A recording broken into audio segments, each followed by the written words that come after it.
Yo quería hacer una reflexión hoy sobre el Domingo de Ramos y sobre la pasión de Jesús en esta Semana Santa que comienza hoy con Domingo de Ramos.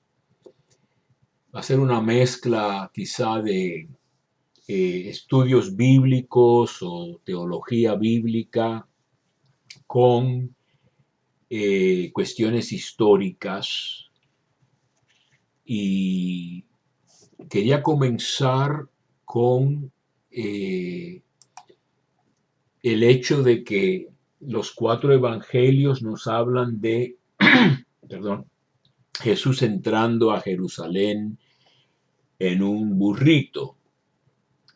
Así hablamos nosotros en América, ¿verdad? A veces hablan de pollino o hablan de borriquillo o de un asno, etcétera. Y lo interesante de todo eso es que corresponde a una antiquísima profecía mesiánica y que a lo mejor muchas personas no saben de esto, ¿verdad? Hoy me debatí un poco si lo daba este video en inglés o en español.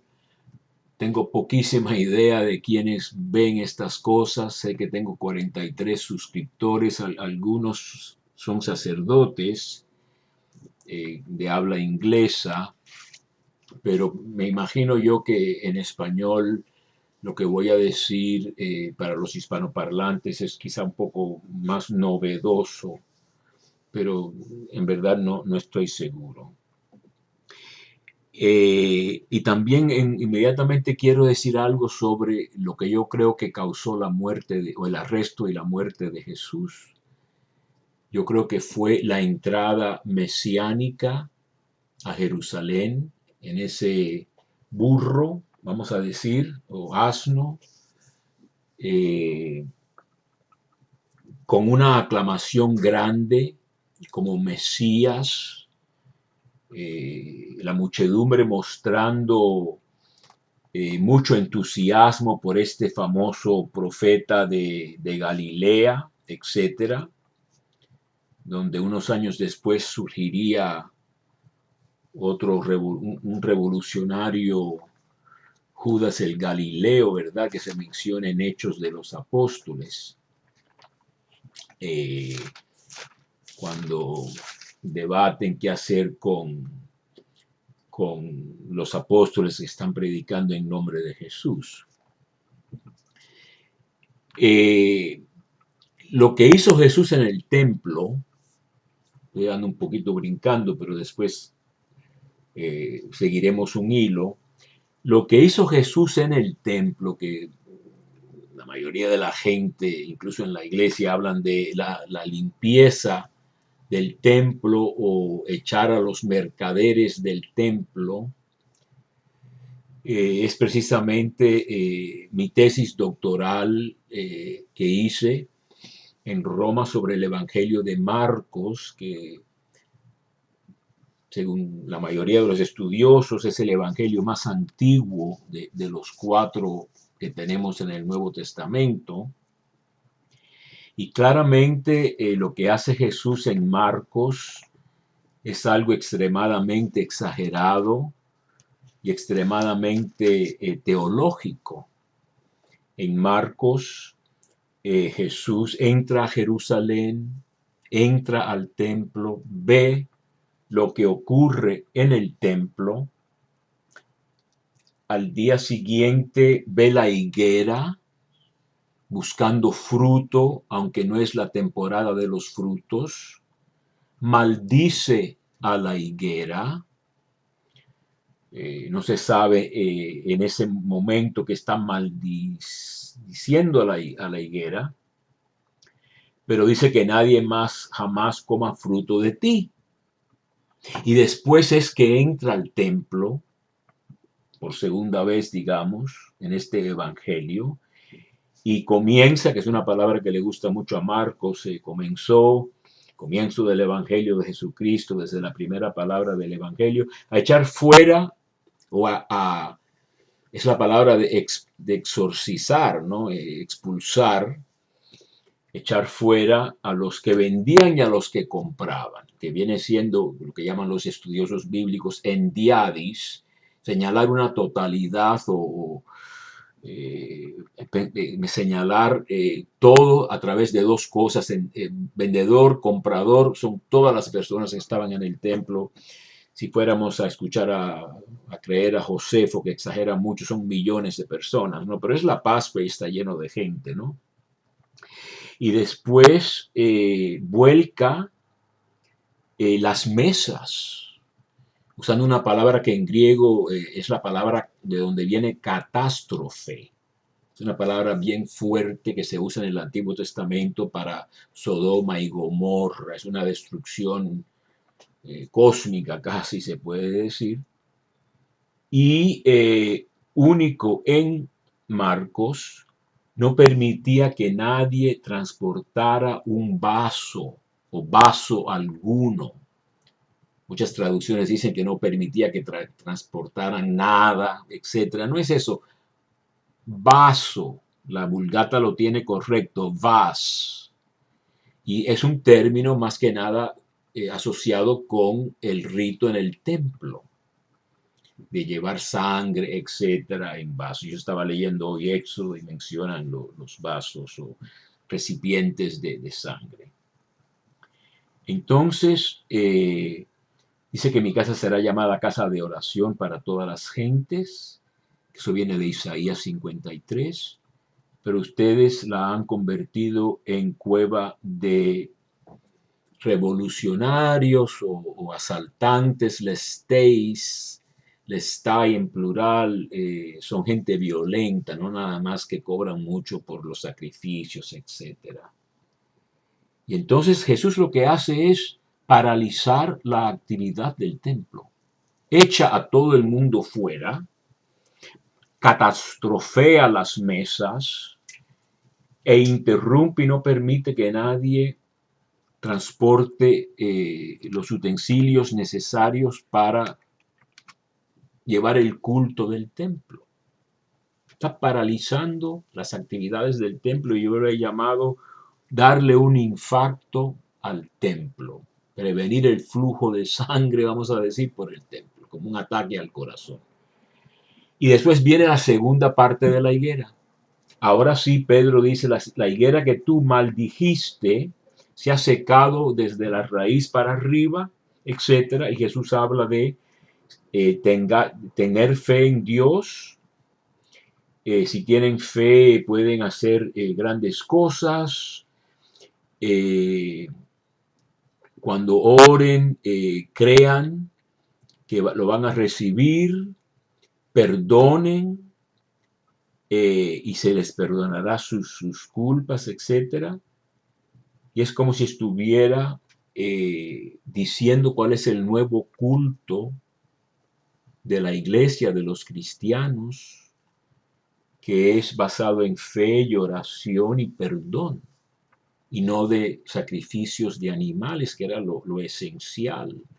El templo no era un lugar para orar y vender animales, era algo muy, muy feo, sino que hacía falta esos animales y mientras más cerca se podían comprar del templo, menos peligro había de que estuviesen defectuosos, con una pierna rota o algo, que no fueran perfectos, ¿verdad? Como exige las leyes del sacrificio judío en Levítico y en otras partes del Antiguo Testamento. Entonces es un relato muy estilizado, muy hiperbólico, exagerado, para mostrar que Jesús, de hecho, como van a decir en el proceso de Jesús ante el Sanedrín, que le oyeron decir que él iba a destruir el templo y levantar otro no hecho por manos humanas en 3 días, que es el templo de su cuerpo, la iglesia, cuyos miembros somos. Pero no dicen que no lo arrestaron en el momento de hacer nada en el templo, no aducen este episodio de la limpieza del templo en el juicio de Jesús, aducen lo que él dice en el capítulo 13, 2 capítulos después, que no quedará piedra sobre piedra, que no será destruida. Y entonces estos testigos falsos, muy parecidos a los testigos falsos de Jeremías, capítulo 26, o falsos profetas, traduce la Biblia griega, ¿no? Precisamente cuando Jeremías da su discurso en Jeremías 7 diciendo que el templo va a ser destruido, lo procesan a Jeremías también mucho antes de Jesús, ¿no? Más de 500 años antes de Jesús. Jeremías es procesado y surgen profetas pagados, que la versión griega llama falsos profetas, casi como los falsos testigos o los que dan falso testimonio en el juicio ante el Sanedrín de Jesús en Marcos 14. Y son esos paralelos que hay, y Jesús ha citado a Jeremías diciendo: han convertido la casa que lleva mi nombre en una cueva de bandidos, o en hebreo es casi lo mismo, ¿no? Son derramadores de sangre, peritzim, son gente violenta, no son estos, ¿cómo se llaman? Los que, bolsistas, los que te quitan el dinero sin violencia, ¿verdad? Te roban la cartera, etcétera. Entonces yo no creo que lo que sucedió en el templo, si sucedió algún gesto profético de Jesús, tuvo que ver con ser condenado a muerte. Si vemos el relato de Marcos, acabamos de verlo, Mateo suele seguir a Marcos muy de cerca. Lucas tiene un relato totalmente no violento. En Lucas solamente echa fuera casi en voz baja a los vendedores nada más, para crear un espacio en el cual enseñar, pero no vuelca ninguna mesa ni hace nada por el estilo. Mucha gente mezcla los 4 evangelios como en un batido, en una licuadora, y mezclan la historia de uno con la historia del otro y hacen como un empaste que en verdad destruye el mensaje particular de los 4 evangelios. Si no hiciese falta 4 evangelios, tendríamos uno, como trató de hacer Tasiano en el Diatesarón. En Juan, en donde el evento del templo está puesto al principio del ministerio de Jesús, lejos de la pasión. Lo que precede más anteriormente a la pasión es resucitar a Lázaro. Y mucha gente sigue a Jesús por haber visto lo que hizo con Lázaro. Y es cuando se reúnen un Sanedrín o un consejo, lo que fuera, lo que quiere decir el texto en Juan 11, y es cuando el sumo sacerdote dice: es mejor que muera un solo hombre y que no vengan los romanos y destruyan a toda la nación. Entonces, en Juan yo creo que es más histórico, que Jesús llegó a la cuenta de los sumos sacerdotes y líderes judíos que estaban muy cercanos a los romanos, y vigilando a la muchedumbre, al pueblo que estaba a favor de Jesús. Si el pueblo no hubiera estado a favor el pueblo judío, si no hubiera estado a favor de Jesús, por lo menos entendiéndolo como un profeta liberador, por muy equivocado que eso resulte para los cristianos después, no lo hubieran crucificado. Era un cualquiera, ninguno, un hombre de nada, ¿no? Pero por tener un seguimiento y por ser la Pascua un lugar, una fiesta de liberación de Egipto, de la esclavitud y de diferentes cosas de ese tipo, había un peligro grande de que quizá hubiera disturbios. Por eso repiten mucho que no sea durante la fiesta que arrestemos a Jesús, sino antes de la fiesta lo sacamos del camino, vamos a decir, de en medio, y Así pues, no tendremos el peligro de que un pretendiente mesiánico vaya a causar disturbios.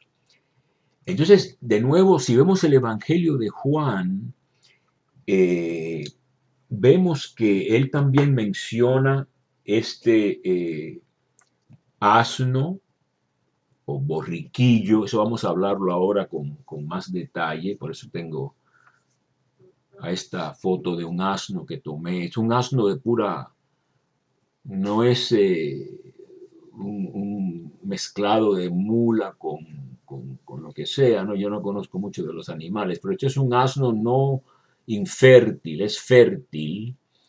Y yo tomé la foto en Francia y le llaman, mucha gente le llama de la cruz de San Andrés, ¿no? Tienen como una cruz en la espalda estos asnos, ¿no? Pero era montura, eso lo vamos a ver en un momento, montura de reyes, no era nada más un animal humilde en la antigüedad del antiguo Oriente. Pero si vemos el Evangelio de Juan, que por cierto, para que no quede confuso, en el capítulo 2 Jesús sí purifica el templo con una cuerda, hace un látigo, eso es lo que la gente recuerda, que él estaba enojado con un látigo, y no solo vuelca mesas, sino que echa bueyes y ovejas, no simplemente palomitas, sino que animales grandes, y es un evento bastante, vamos a decir, violento, ¿no? Y sí dice, no hagan de la casa de mi padre un mercado. Eso viene de Zacarías 14. Y entonces toda la conversación tiene que ver con destruyan este templo, les dice Jesús a los judíos, todo el mundo es judío, pero el Evangelio quiere usar la palabra judío para los opositores de Jesús, lo que ha causado muchos problemas, ¿verdad? En el capítulo 4 Jesús le dice a la samaritana, la salvación viene de los judíos, y la samaritana le dice, como tú siendo judío, hablas conmigo, mujer samaritana, porque los judíos y los samaritanos no se hablaban. Así que Jesús y sus discípulos y todo el mundo en este evangelio es judío. Quizá algún centurión por ahí o algo, algún samaritano, etcétera, ¿no? O samaritana. Entonces, toda esta discusión de la destrucción del templo ya no se refiere al templo de ladrillo, como malentienden los opositores de Jesús. Este templo ha tomado 46 años en ser construido.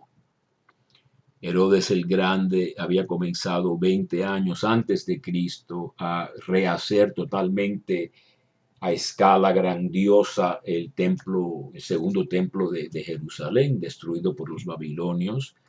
Él, 20 años antes de Cristo, quiere rehacerlo todo como una de las maravillas del mundo. Y precisamente si 20 años antes comenzaron y pasaron 46 años, podemos darle la fecha a este episodio de Juan 2, 26 años después de Cristo, que concuerda muy bien si Jesús comienza su ministerio en el año 26 y si según Juan celebra 3 Pascuas, así que tiene un ministerio de 3 años público, quiere decir que murió en el año 29, que yo creo que es el año en que Jesús murió. Y si nació 4 años antes de Cristo, como la mayoría de los estudiosos piensan, los que no sepan esto, pues a lo mejor están confundidos, pero lo siento, ¿no? El calendario que se hizo Dionisio Exiguo se equivocó por varios años. Jesús nació como 4 años antes de Cristo. Quiere decir que si nació 4 años antes de Cristo y murió el año 29, murió a los 33 años, como dice la tradición cristiana, tradición con minúscula, ¿no? Entonces él vuelve esta idea de que él va a destruir el templo, la cambia completamente y son los judíos los que van a destruir el templo, que es su cuerpo. Y él lo levantará, no edificará como en los demás evangelios, sino lo levantará. Se puede decir lo resucitará o será resucitado después de 3 días. Entonces ustedes ven que el episodio del templo comienza en Marcos con algo muy exagerado, lo sigue Mateo sin darle tanta importancia a lo mejor. Lucas minimiza la violencia, deja que se hable de la destrucción del templo solo en Hechos de los Apóstoles como acusación contra Esteban. En Lucas, Hechos, obra del mismo autor, Jesús no amenaza al templo, sino que es Esteban que es acusado de que ese Jesús muerto y resucitado, pero sus opositores no lo creen, siempre está hablando de un Jesús que va a cambiar las costumbres y las leyes que nos dio Moisés y que está hablando en contra de este lugar santo que es el templo. Entonces yo por eso creo que el episodio del templo no es lo que precipitó la muerte de Jesús. La entrada mesiánica sí. Y entonces si vemos el Evangelio de Juan, que es muy místico, y el águila, Juan y todo eso, pero tiene detalles históricos mucho más fidedignos que los sinópticos en muchos casos. Y yo creo que en el caso de la entrada a Jerusalén es mucho más histórico. La muchedumbre se entera que Jesús había llegado, tomaron ramas de palmera, de ahí viene el domingo de Ramos, no nada más ramas de cualquier árbol, que dicen los estudiosos son ramas que hay que importar a Jerusalén, salieron a su encuentro diciendo Hosana, Hoshiana, que quiere decir salva, pues, o salva, por favor, que tiene que ver con el nombre de Jesús, que quiere decir salvación, ¿no? Hoshia, etcétera, Yeshua, Yehoshua, hay diferentes variantes. Isaías es una variante de, Oseas es otra variante de salvación, no con o sin la palabra Yahvé. Bendito el que viene en nombre del Señor y el Rey de Israel. En Juan prefieren Rey de Israel a Rey de los judíos, pero ya lo están aclamando como Rey. No temas, hija de Sión, mira que viene tu Rey montado en un pollino. Y eso viene de Zacarías 9.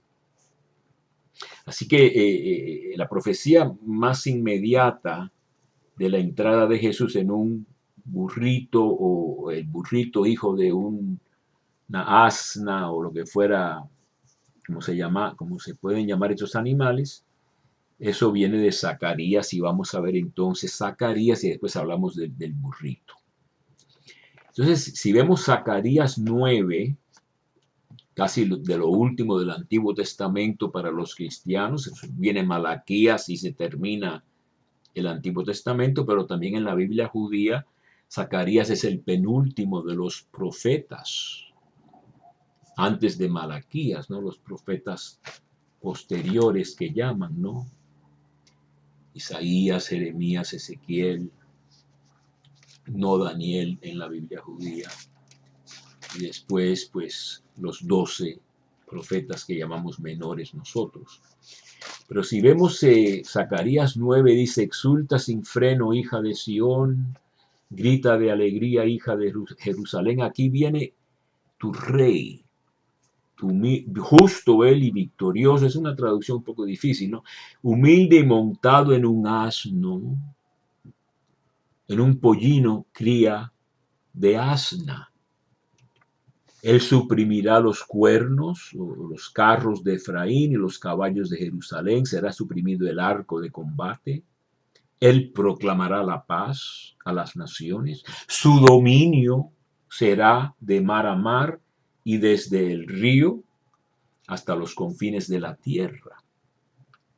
Así que estamos hablando de un rey que viene aparentemente humilde, pero que acabará con la guerra y tendrá un dominio extensísimo, ¿verdad? Hasta los confines de la tierra.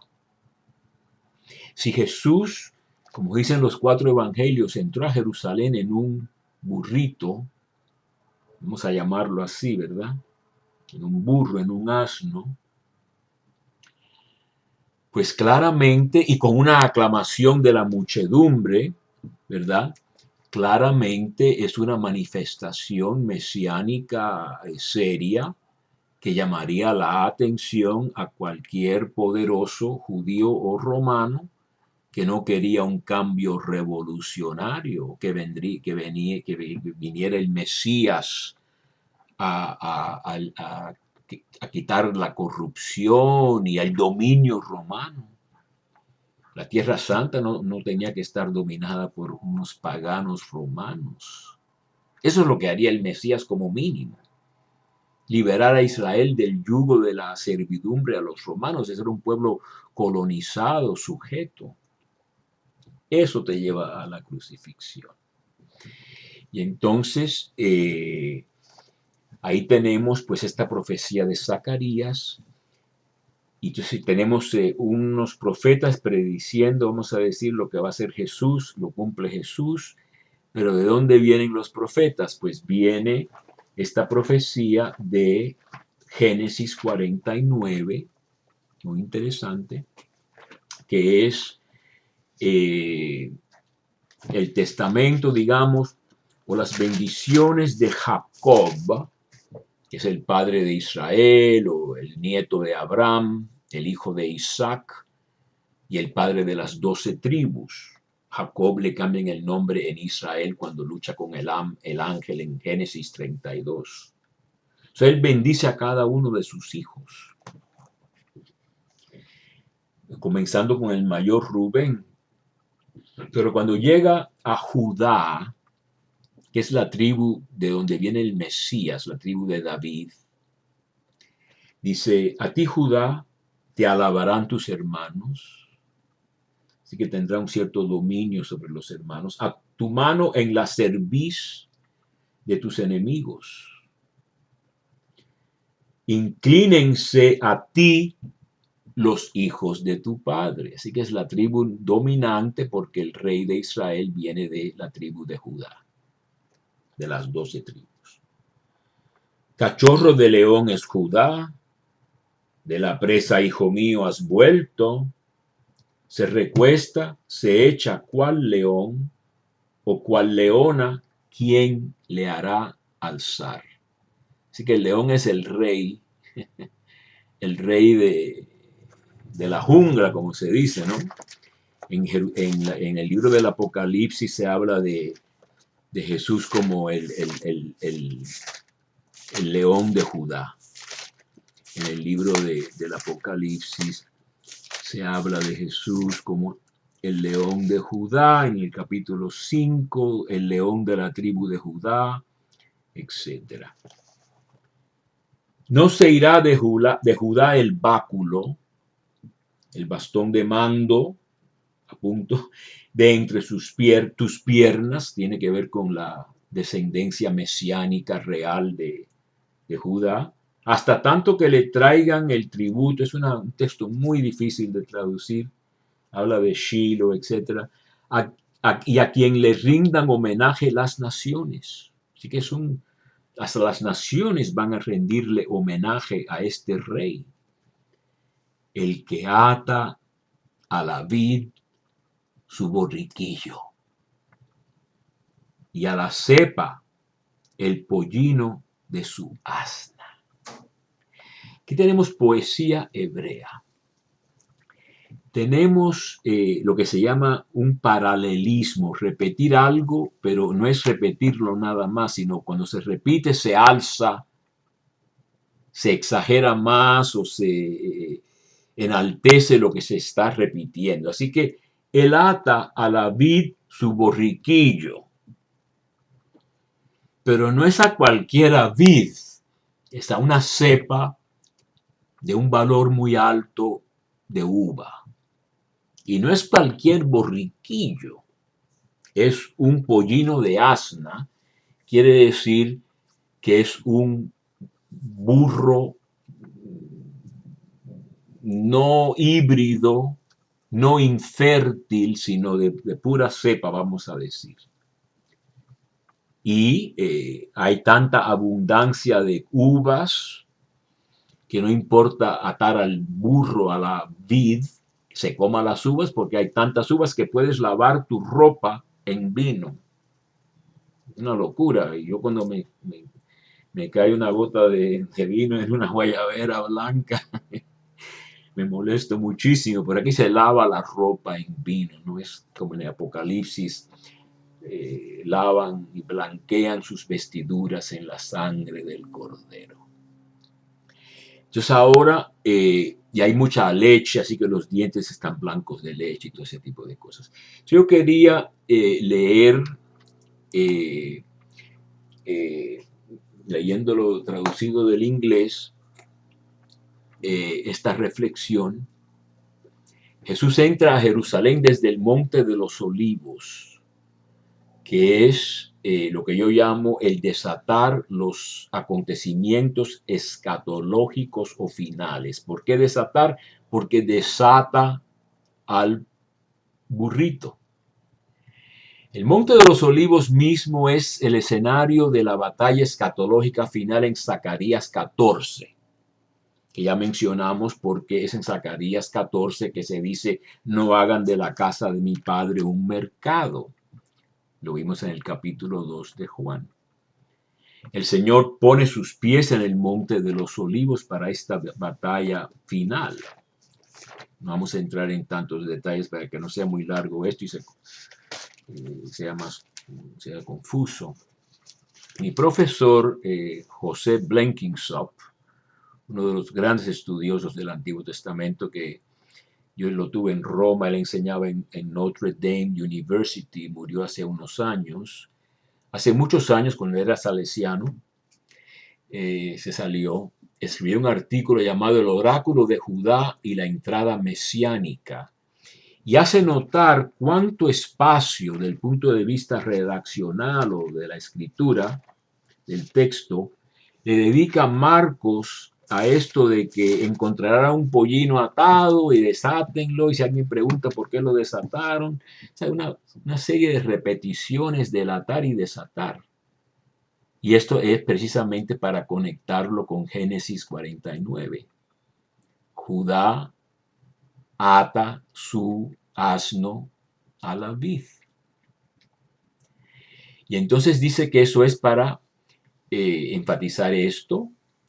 Y yo digo que es una instancia de que algo de la Torá, del Pentateuco, que es la parte primera de la Biblia, se recicla o se reusa con otro sentido en los profetas y se cumple en el Nuevo Testamento.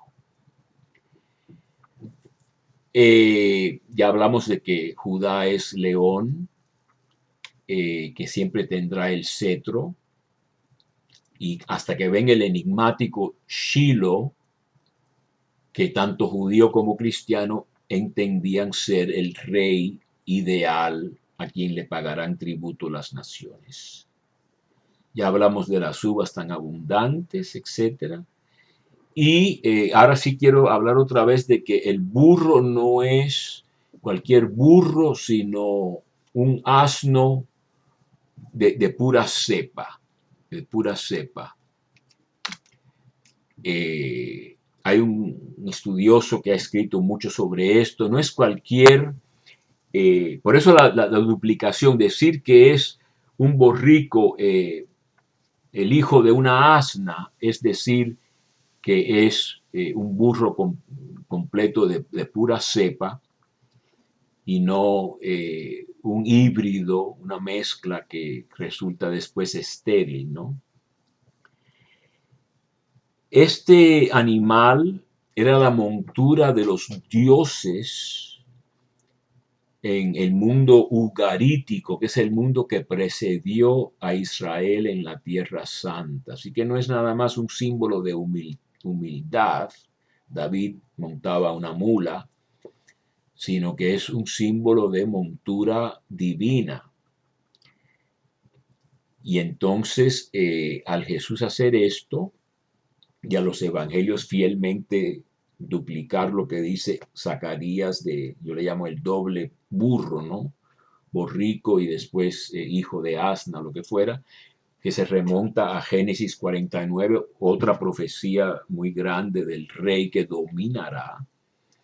Lo que hace Jesús, indiscutiblemente, esta gente conocía en sus Biblias y los gestos simbólicos de los profetas, pues esto fue lo que llevó a Jesús, por ser aclamado como rey, al arresto. Estas palmas son símbolo de liberación política, como podemos ver en el primer libro de los Macabeos, capítulo 13. Déjenme buscarlo para que ahorrarles la molestia. Primero Macabeos 13, 51.